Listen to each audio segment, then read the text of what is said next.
Retro. Hey, this is Lauren Mary Kim, and I'm the stunt double for Ahsoka Tano in Clone Wars and the armorer in The Mandalorian. You're listening to Dennis and Jay on Podcast Stardust. This is the way.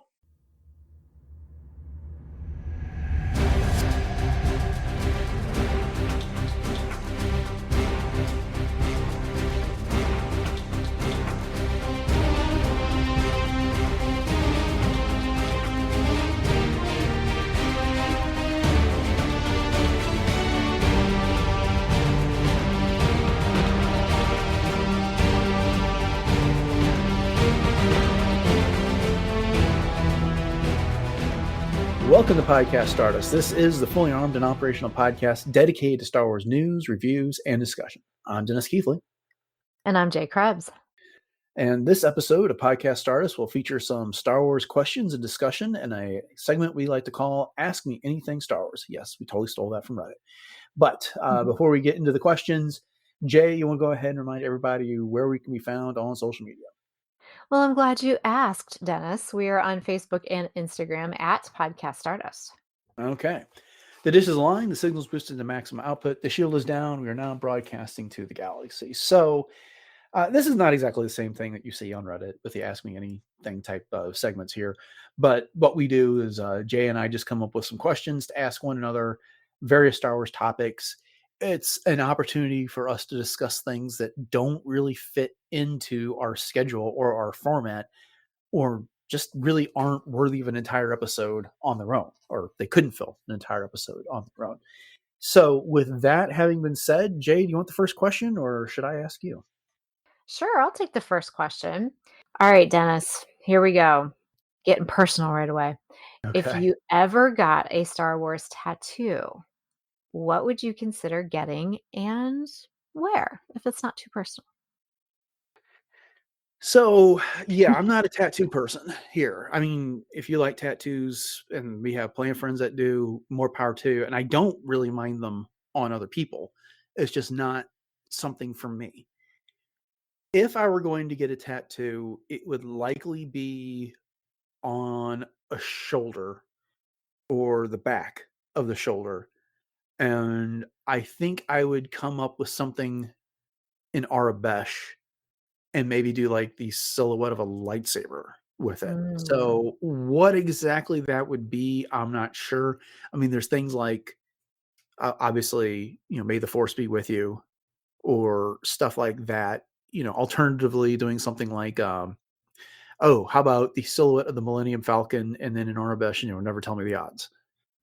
Something like that. I don't want it to be too intricate and too elaborate a design, because I would favor simplicity for a tattoo. But yeah, so it'd be something like that. But interesting question. How about you? Well, I too am not necessarily a tattoo person. I do not have any, but I admire those that do. And for me, of course, I mean, the fulcrum symbol is a big one that I've actually considered it, but it would have to be somewhere that I feel that would be very subtle. So I would think about something like, close to my ankle, or even maybe on a shoulder blade or something like that.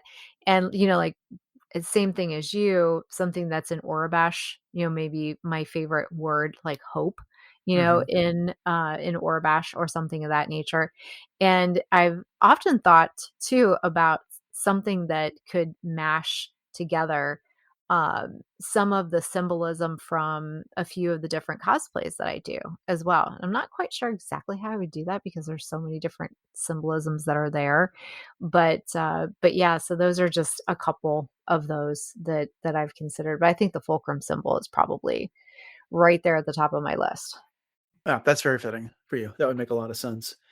As an aside, just there's an Instagram account, and I can't think of which one it is that I like, but it is a Chinese woman, and she goes through and she looks at people's pictures of their tattoos, and it has a Chinese script, and then she translates what it says.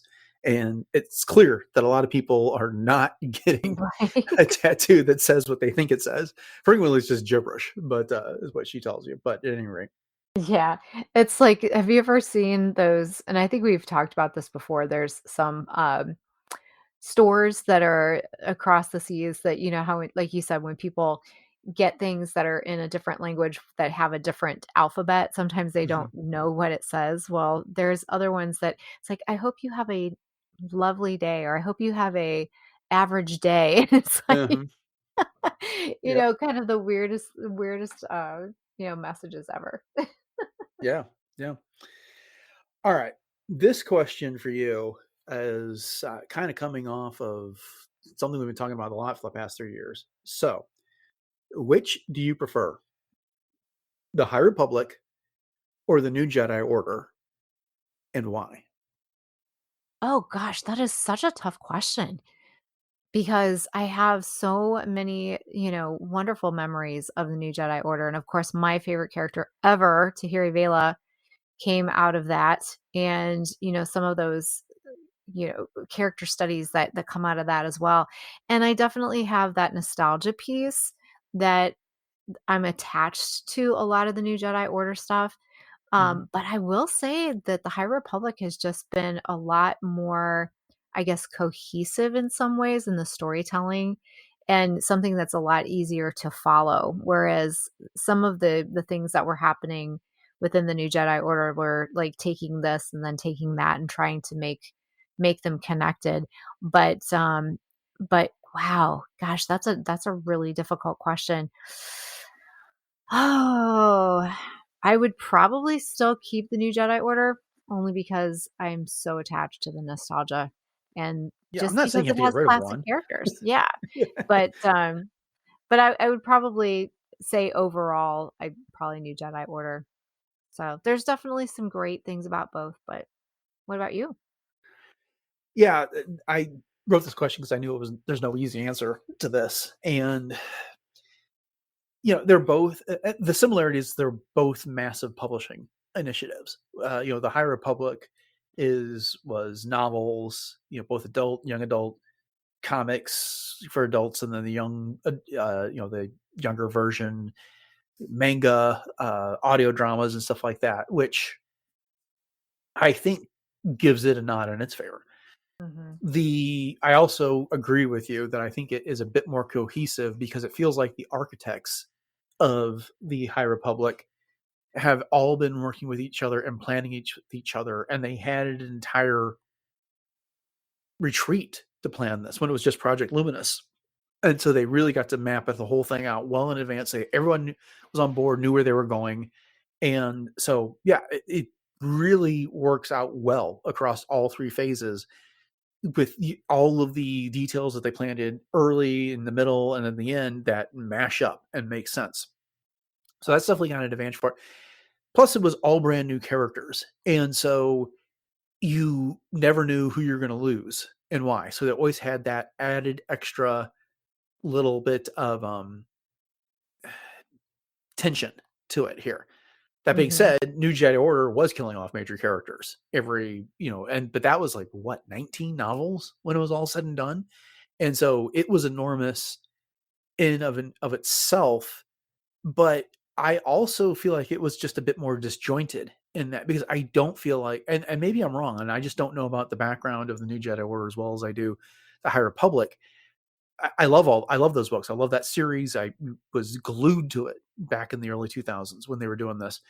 But at times it was just kind of like this is a way different voice than what we just got and this and very very very different type of stories, and so it just is lost a little cohesion. But that being said, it was about Luke, it was about Leia, it was about Han, and then the Jaina and Jason and Anakin solo up until he passed, and they're like, but they killed off Chewbacca for crying out loud, the Right. very beginning of the whole thing, Right.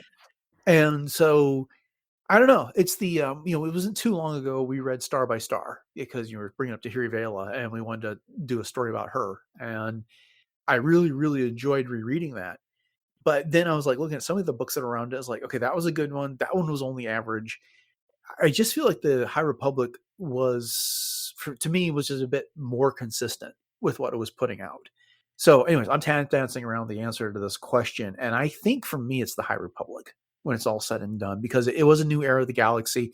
But then again, I don't know. I think the Yuzon Vong were cooler than the Nile, but Marchion Ro was the best villain between the two Oh, series. yeah. Hands down. I agree. So yeah, it's hard to compare, and it's hard to make that call. But I think I'm going to go with the High Republic, but it's by a nose. Mhm. Mhm. That's fair. And you bring up so many good points too. And I was just basically gliding over the surface of a lot of those things. But Mm-hmm. you're right. I mean, the High Republic's definitely more, as I was saying, comprehensive in the different things that it's covered from, as you mentioned, manga and comics and all of the different things. But I do tend to go back to New Jedi Order stuff quite a bit. Yeah, Need to yeah. I revisit need to that. reread more of it sometime soon, but they just Yeah. been putting out so many new books lately. It's hard to go back and get into the old stuff Yeah, again. it truly is. And, Hmm. and once you go down that rabbit hole, it's kind of like, okay, where do I jump in and how far do I want to go? Uh-huh. Uh-huh. Indeed. All right. Well, what else you got? I know it's kind of a surface level sort of question, but we talk about traveling quite a bit. And, we've talked about different filming locations and that type of thing and places that we'd like to visit. But what specifically, as far as a specific place in time, I guess you could say, from any Star Wars movie, or it could even be something from the animation. If it were real, like where would you want to visit? And it could be a filming location, or it could be, like a real world translation of something from one of the animated shows. Like, where would you want to most visit, or what would you most want to see? It could be a specific building, it could be, um, just in general, like, where would you want to go? Well, we did talk not too long ago in one of our news episodes when we were talking about the what was it, the screen used Darth Vader lightsaber that sold for Hmm. some ridiculous amount of money, about whether we'd rather have the props or we'd rather visit the locations and have the experiences. And we both kind of fell on the side of experiences in that regard. I think for me, it's like, yeah, it'd be cool to go to like Tunisia and see where, the Skywalker homestead was, but I'm not sure there's really anything else I want to do there. Meanwhile, like going to Italy and some of the places where the Naboo scenes were shot, I think would be incredibly cool. So Hmm. that's kind of how I mean, similar thing, like Echo Base that was shot in the middle of a blizzard, like in Norway, if I remember Right. correctly. And so, and I don't know that there really is a still location there to go visit and stuff like that. And I'm just trying to think. It's like, if the real world shooting locations, a lot of them just may not be worth it. One place that would be cool is the base on Dakar. Yeah, and I can't remember what they called that location in England that they shot. The Resistance headquarters. That'd be cool, but how much time are you really going to spend there? Hmm. So if I'm visiting the real world location, I think I want to go see some of the places that they shot for Naboo in Italy. That wasn't the sound stages that they used to do the other stuff, because they did use some castles there. And if you've never toured a castle, you got to do it. It's pretty cool. If we're in Galaxy, my answer is Coruscant, simply because Mm-hmm. there is nothing like that on Earth to visit. You can go see a volcano and see something of what Mustafar might be like. You can go to the Arctic or the Antarctic and see frozen wastelands and get the idea, or the Sahara and see what Tatooine's going to be like and stuff like that. But what do they call it? Ecumenopolis? Sorry, I can't remember. Like when the city sprawls over the entire planet, there's nothing like that anywhere. And yeah, you can go to New York and see a bunch of skyscrapers, but not skyscrapers that big. 5,000 levels of that type of stuff. So I think that would be my answer to the question. But where are you headed? Well, of course, I would love to go to, like you, Italy and see the beautiful terrace where Anakin and Padme shared their first kiss and where they got married. And, just Naboo in general, if we're talking about real world stuff. And then my second one is actually Octo, which I believe that was filmed in Ireland, Yep. correct? Mm-hmm. And so I would love to be able to hike that beautiful green area and go all the way up to the very, very tippy top and look out over that ocean. And I just think that would be absolutely gorgeous. And so those are definitely my two real world go-tos. So if I was going, in the what if category, I would definitely want to visit the world between worlds, because why not? I mean, if we're going all out and we're saying, literally the sky's the limit, I think that would be super amazing. You have to be very, very careful while you're in there, but just the existential experience of doing that, I just think would be absolutely amazing. Mm-hmm. And then there's a couple other places too, like Camino. I know this sounds kind of almost morbid in a way, but the cloning facility, I just think that would be super cool. I'm so interested in that. Just like to meet an Omega, give me a little tour, walking around, like showing me the facilities and how they do things. And I would probably leave there a very scarred individual. But after seeing some of those things, but it's, as you know, I have just been so enamored with clones always. And to get to see that pretend place for real would be something, I think. Yeah, Something I'd you never could forget. be volunteer to be the next donor, and they can make an elite squad of cosplayers Oh out of your my. DNA. Wouldn't that be something? Yeah, some good Love it. selections there. Okay, well, this one is much more shallow than my previous question, but if you could have one droid as an assistant, which type would you choose?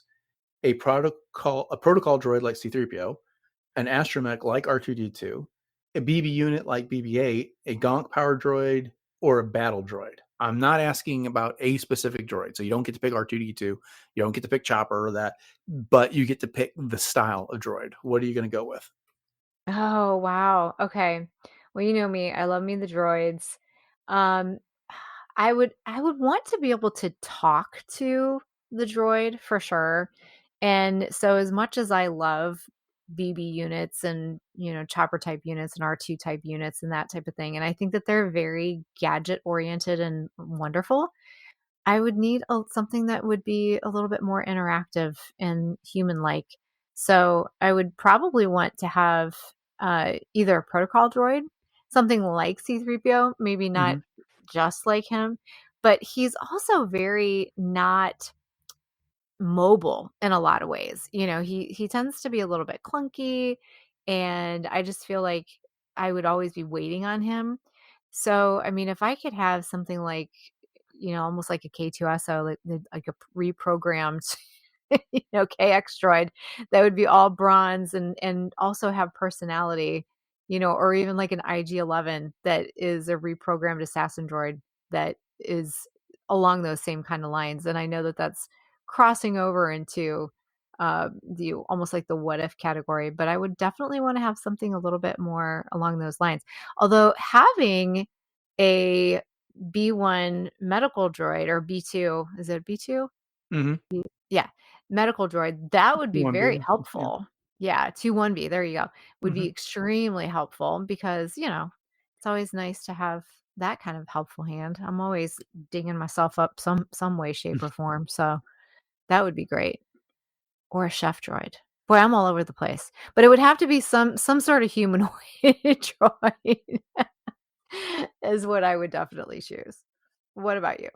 Yeah. So when I was thinking about this, it was the two things that came to mind are something they could ask like an assistant to handle the phone calls and the interactions with people that I just don't want to interact. So that, yes, that makes a protocol droid like go right to the top. But a protocol droid is going to be limited to a very small area of my house because I just can't see them getting up the stairs easily in this place. Mhm. And where else would they go? Alternatively, I would want something to do all the maintenance and take care of the house on a day-to-day basis, and my car for that matter.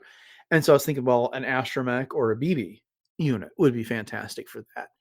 But R2-D2 is not getting up my stairs without engaging his boosters, and that's going to catch the house on fire. So no, not doing that.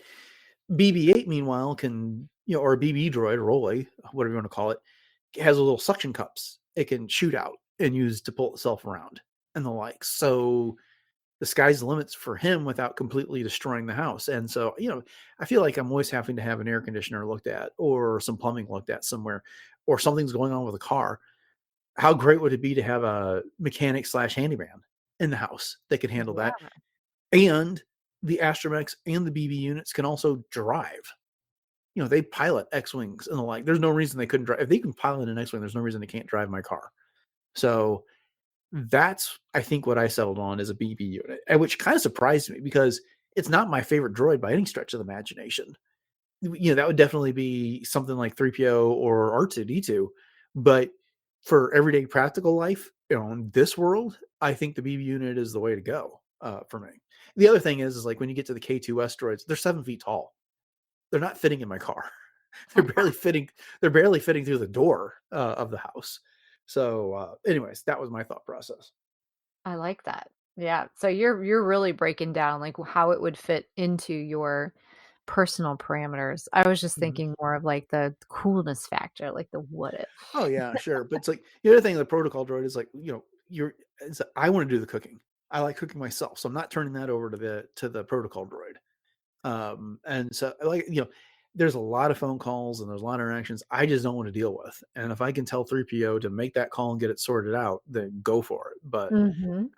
that would be an immense lift off my shoulders. But I the amount that I've spent over the past couple of years dealing with car repairs and AC and stuff like that is like if I had a BB unit, that all would get taken care of on its own. So, Good choice. Good choice. mhm.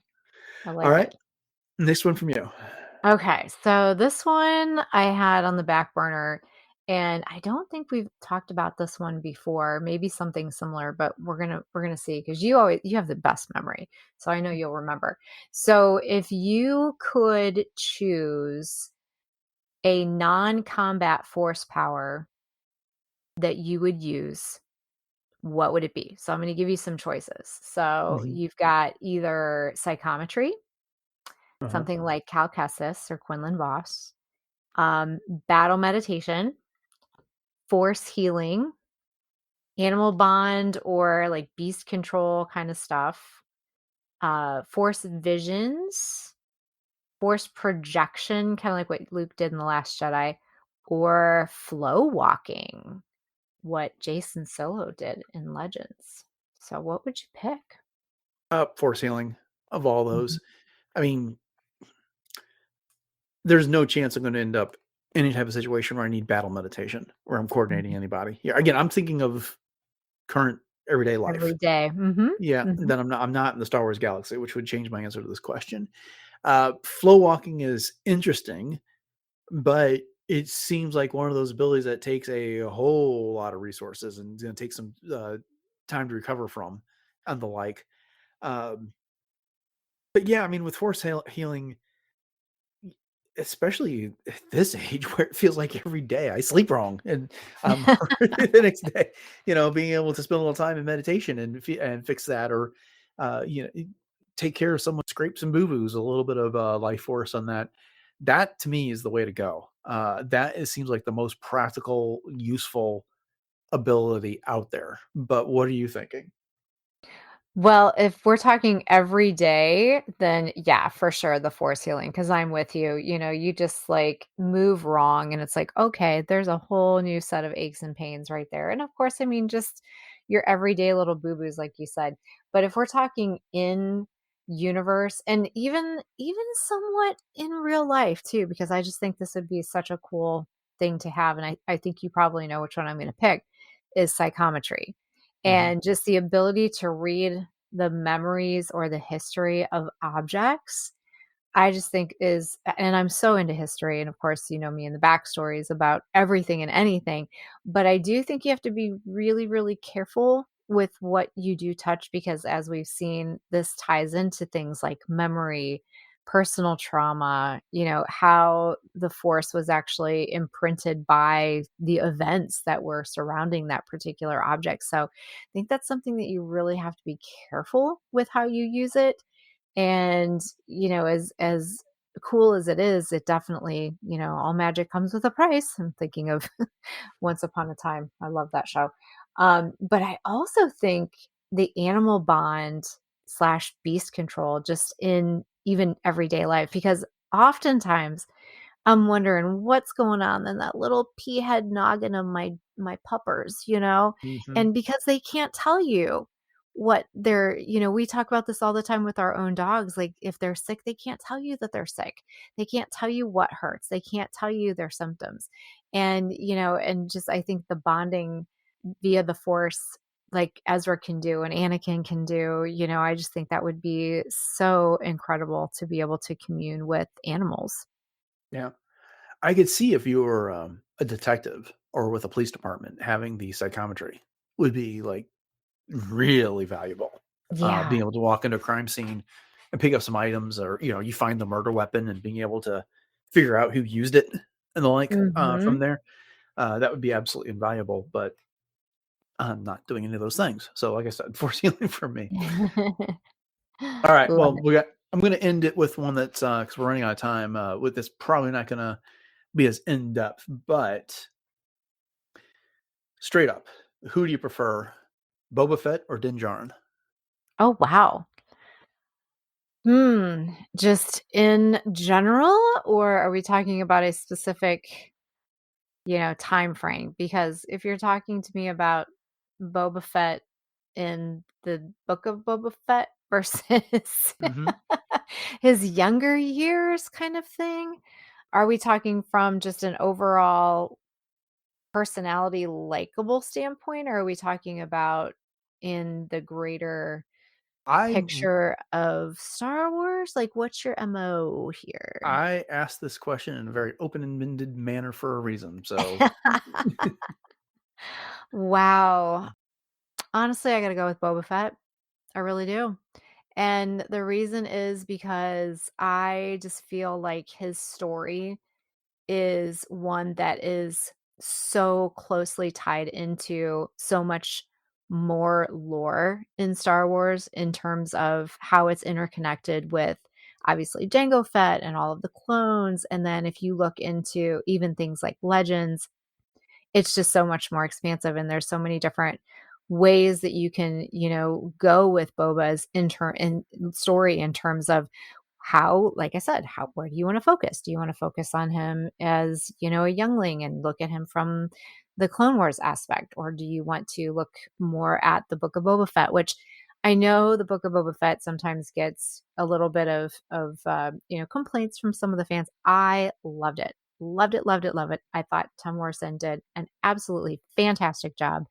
Loved the storyline. I need to watch it again, as a matter of fact. And as much as I loved Din Djarin from the fresh point of view of this, kind of different take on what a Mandalorian is and the whole idea that you can turn some of these things on their head. And of course, Grogu, who doesn't love Grogu? So it's not to say that I don't love Din Djarin, and I'm so excited for everything that comes, from here on out. Still got to go with Boba Fett. hmm hmm That's my answer, and I'm sticking to it. What about you?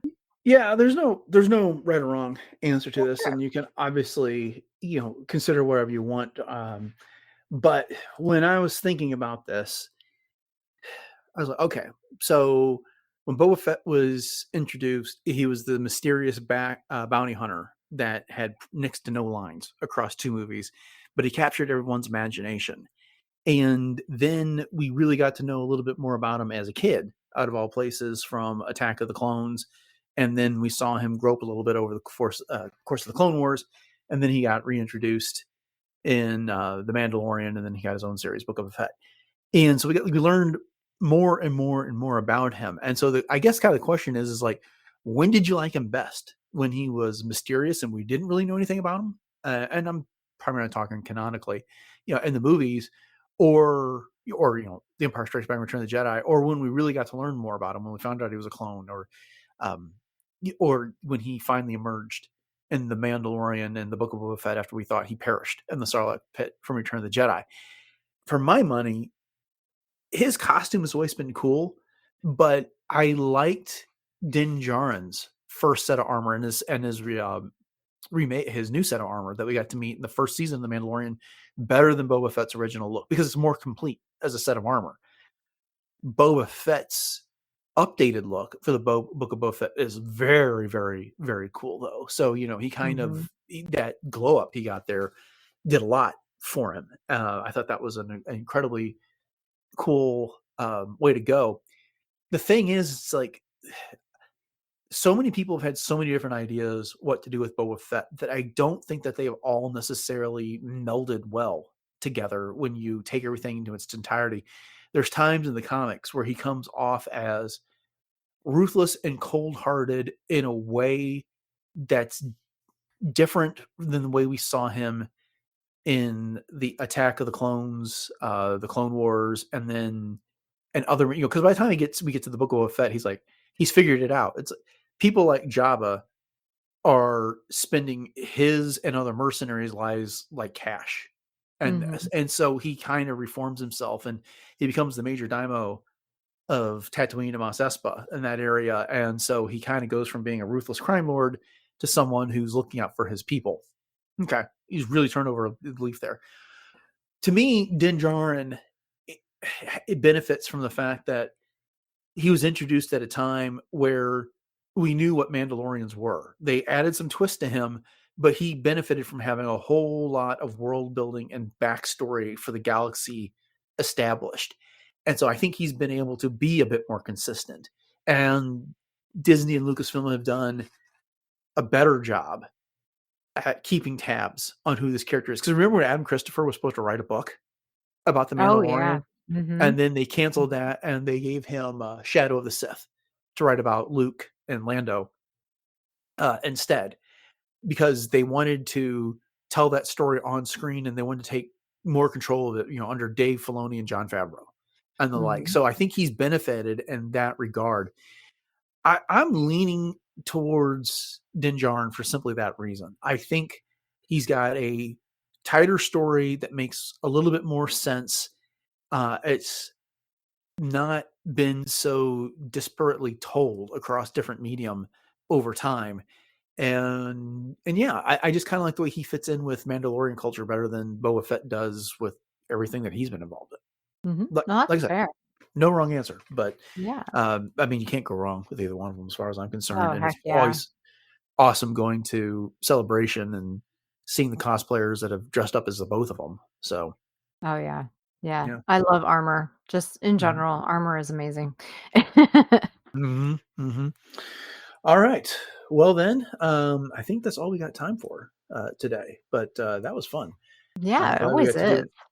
do another one. And I say this every time, but we'll try and not go so long before I do another one of these episodes. And if any of you out there listening to this have a thought-provoking question or something you just want to know about us and our relationship to Star Wars, what we think about certain topics, please get in touch with us through one of our various social media contacts, and Jay will cover all those in just a bit. And we'd be happy to include a good question in an upcoming episode of Ask Me Anything Star Wars. So, all right. With that said, thank you all for joining us for this, and I hope you enjoyed it. And if you want to make sure you're around for the next time we do Ask Me Anything, make sure you subscribe to the podcast on your podcatcher of choice. Please rate and review the show. That is extremely helpful in getting the algorithm to do its thing and get the show in front of more people. And then if you want to catch more shows beyond what you're going to find on your podcatcher, best place to do that is over at retrozap.com. You got the entire catalog of shows, all previous 951 episodes, as well as some other great shows on the network covering everything from video games, collecting, other pop culture references, superheroes. It's all there on RetroZap. Jay, if you'd be so good to remind everybody one more time what our Facebook and Instagram accounts are and where else we can be found online. You got it, Dennis. Very easy to find us. We are on Facebook and Instagram at Podcast Stardust. And we also have tons of Pinterest boards that you can check out. And then while you're at it, you can also check out our YouTube accounts. So we have the traditional YouTube as well as YouTube Music. So head over to both of those, and those do support interactions. So please let us know what you thought of the show, and ask us anything Star Wars as well. As Dennis said, we are always looking for some new ideas, and we'd love to hear your thoughts on our questions as well. And then if you would like to support us on TeePublic, you can hit up the link in our show notes. And if you do purchase something, one of our 7 different show logo designs on things like apparel and home goods, those purchases do help to support the show, and we certainly appreciate that. And if you do happen to pick something up, please snap a photo, tag us on our social media outlets so we can see where that ends up out in the wild. Okay, upcoming on the show on Friday, we are wrapping up the week with a look at recent Star Wars news. And then on Monday, we are concluding our coverage of Lego Rebuild the Galaxy Pieces of the Past by discussing the 4th and final part. So make sure you're around for that. Thanks for listening to episode 951 of Podcast Stardust, everyone. Have a great rest of your week. And until next time, may the Force be with you.